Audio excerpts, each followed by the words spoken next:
اتنی بڑی ہستی، اور آگے دیکھو طائف میں پتھر پڑ رہے ہیں اور ہر قدم پہ پتھر پڑتے ہیں، یہاں تک کہ ایک دم پتھر پڑنے سے تو خون نہیں نکلتا، پتھر کون سا کوئی تیر ہوتا ہے، پتھر تو پتھر ہے، لیکن اتنے پتھر پڑے پنڈلیوں کے اوپر کے پھٹ گئیں، ان سے خون نکلتے نکلتے نکلتے جو جوتا تھا پاؤں میں ایسے ساتھ ایسے چپک گیا،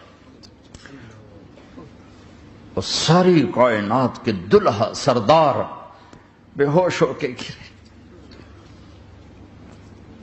وہ آپ کے غلام زید نے نوکر تھے، انہوں نے اٹھایا کندھے پر، بھاگے، پیچھے وہ سر پہ چڑھے ہوئے پتھر مار رہے ہیں، اور آپ جتنا بھاگ سکتے تھے بھاگے، یہاں تک کہ بے ہوش ہو کے گر گئے۔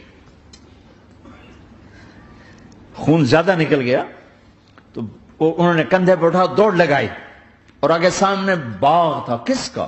سب سے بڑے دشمن کا، مکے والا عتبہ بن ربیعہ۔ عتبہ کون ہے؟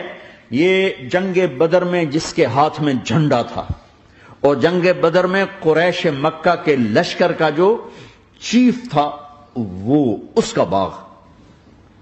لیکن زید کو کوئی پناہ نظر نہیں، وہ باغ میں گھس گئے، اور اللہ کے نبی کو ایک انگور کی بیل کے نیچے لٹایا۔